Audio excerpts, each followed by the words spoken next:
Hello everyone, it's Helen at Journaling Planet, and today we're going to talk about how you can take a little art experiment that you might do either in your journal or on free sheets of paper and turn it into a little artist's book. I'm going to do a full flip through of this later on, but essentially it's housing the printmaking I did with egg boxes or egg cartons, whatever you want to call them. I did that earlier in the week and I'll link to the video if you missed it. I wanted somewhere to put this art experiment. I wanted to do something with it, and this is what I came up with. There are a lot of YouTube tutorials showing you how to make a concertina book. Most of them are showing you how to make an A5 concertina book, which requires buying like A1 and A2 paper and a lot of measuring and a lot of complication often. I mean, they're not that complicated, but you know, it takes time, it takes effort. This was made just with the materials that I had. I did my printmaking on a blank piece of notebook paper, nothing special about it. Particularly, I was given it as a gift and it was just a nice blank notebook. And since nothing is sacred to me, I felt no shame whatsoever in tearing pieces out of it to do printmaking on. And to make my concertina book, all I'm going to do is fold it in half, hot dog style, so it's long. And then I'm going to cut down the middle here.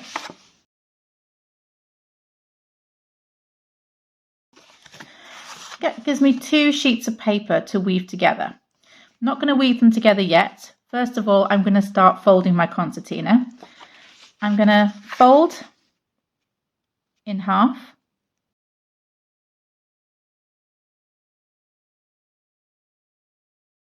Then I'm going to fold it back on itself.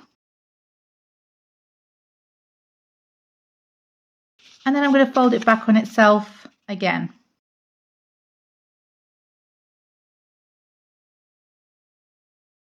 And you'll know you've done it right if you've got a little M shape like that. Then I'm going to repeat that process with the second sheet of paper.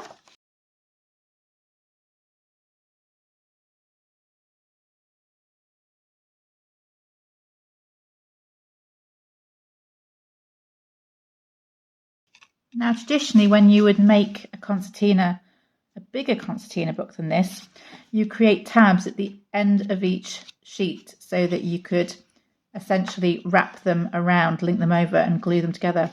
However, I'm using a very small piece of paper and there's only the amount of it there is. So instead, I'm just going to take a little bit of tape. I used masking tape on my original, but I'm going to try Scotch tape on this one.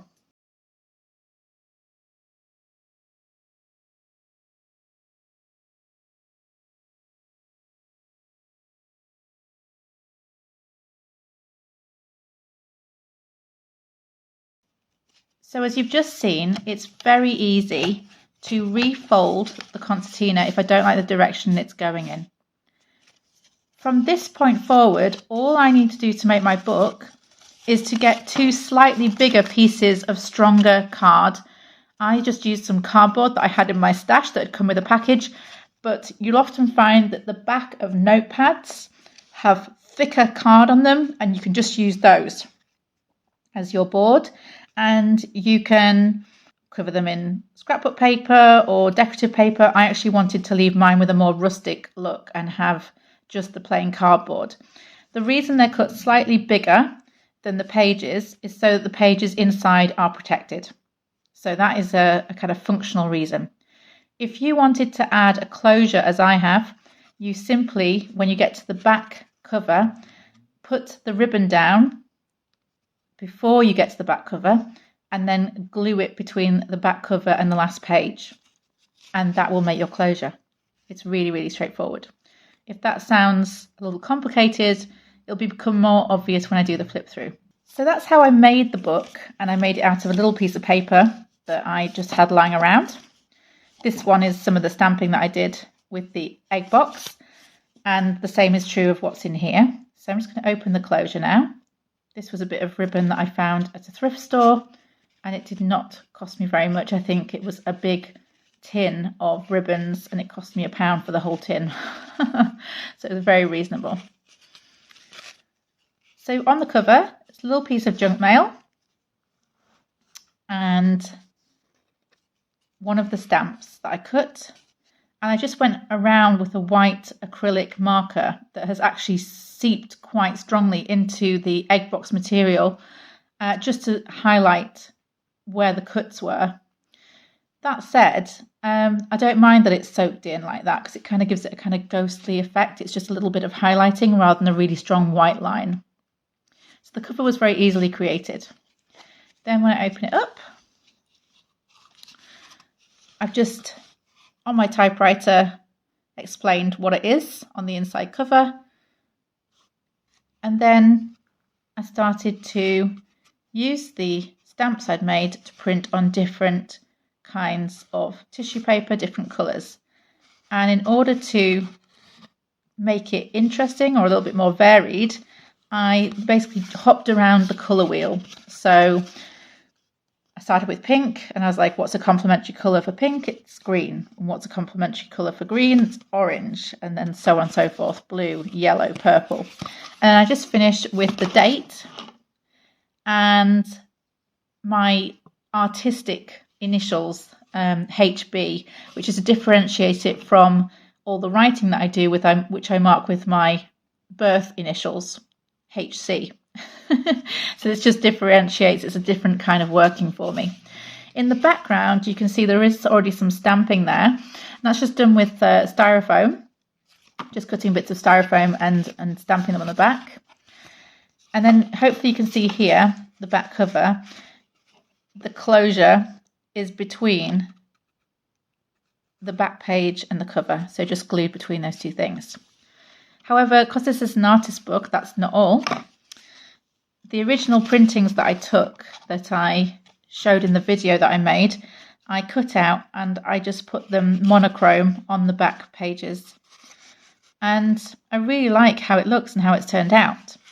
I did the same on the back cover as I did on the front, just a little bit of junk mail, like the inside of the envelope, and then just the stamp that I used in the video. So there's no forgetting now that I did this art project, and I learned some artistic lessons doing it.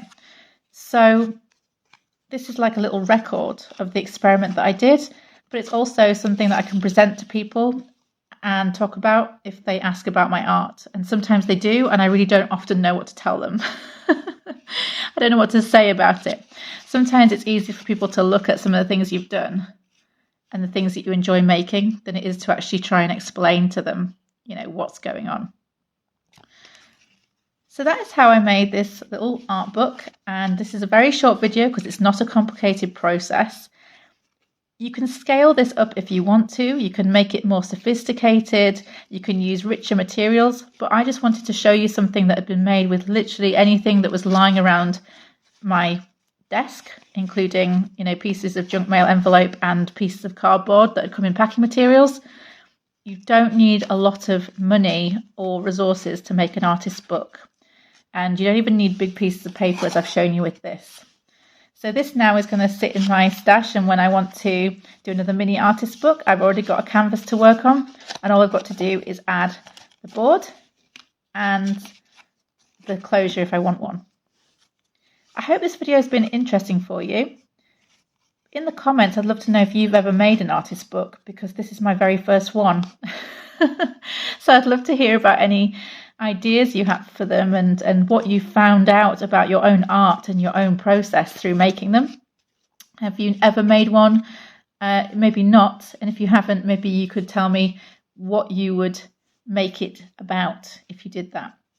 But if you're doing any projects this week, consider making them into a little something that you can always treasure and remember, like a little art book. That's it for now. I will look forward to seeing you in the next video.